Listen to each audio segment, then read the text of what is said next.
Please pray with me. May these words that I speak be grounded in my soul, encouraged by the God presence in me.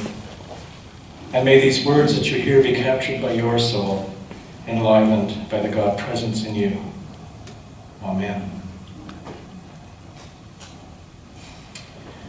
If you choose to believe that Jesus had supernatural abilities that allowed him to defy nature and restore physical sight to a blind person, well, okay.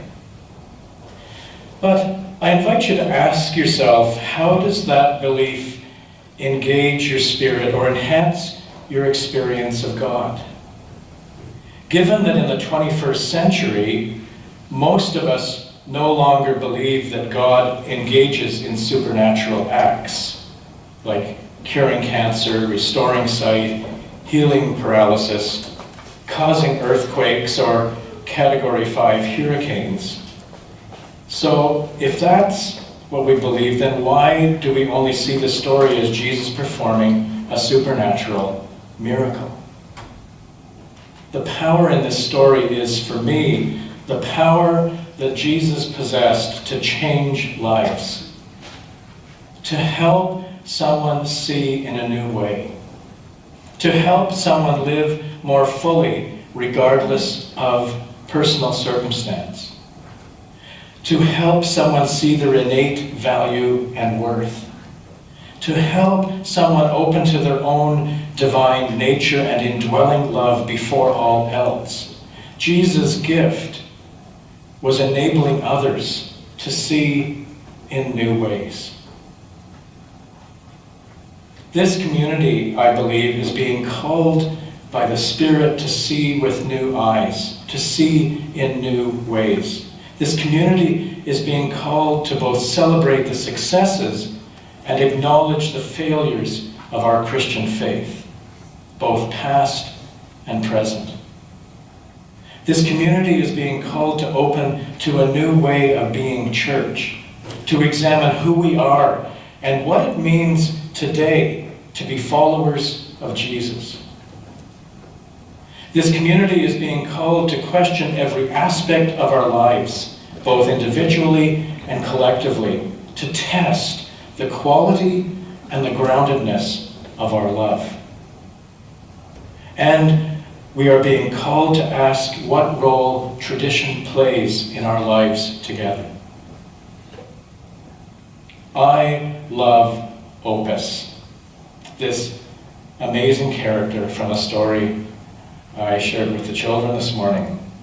Opus is who I want to be more often. Willing to see with new eyes and willing to step more deeply into life and all that it can be. Too often the church, and yes, even too often I, resemble Grandma. Grandma is black and white, set in her ways, going through the motions, falling asleep, bereft of spirit that causes her to be carted off to the basement. Is Grandma, metaphorically, I'm not picking on grandmas here, is Grandma metaphorically really the way any of us want to live our lives? Our lives need to be more than mundane. Our lives need to be more than black and white. Our lives need to be full of love and joy and sorrow and sometimes even pain, but always embraced and emboldened by a spirit that inhabits us and holds us. Our lives need to be colorful and authentically real. Richard Wagamese offers some insight about this in his book, Embers, when he says, I want to be unruly, live without rules.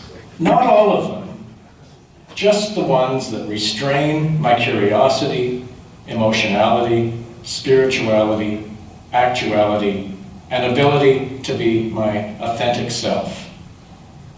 Sounds like quite a few rules are going to go. The ones that say, don't think, don't talk, don't feel. The ones that reduce me. The ones that tell me what a person should be.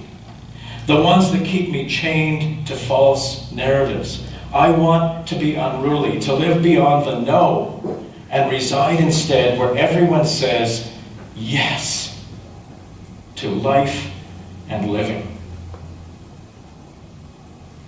Too often, it seems to me, departing the text is seen as inappropriate, even blasphemous, particularly in church circles.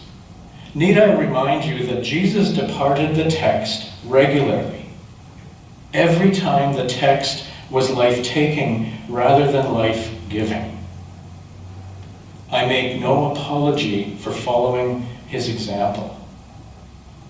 Love must always ground my beliefs and actions, and I hope that love would always also ground our collective beliefs and actions.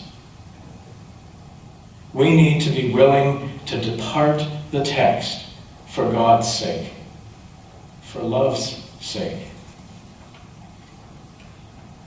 All we have are moments, so live them as though not one can be wasted. Inhabit them.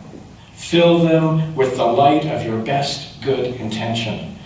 Honor them with your full presence. Find the joy, the calm, the assuredness that allows the hours and the days to take care of themselves.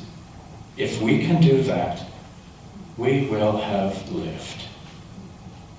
If we can do that, we will be a community that sees with new eyes, a community committed to restoring sight to each other and sight to the world, a world which so desperately needs to see in new ways. I'd sure like to think that one night or the next, just like Grandma, we'll get carried away and depart from the text.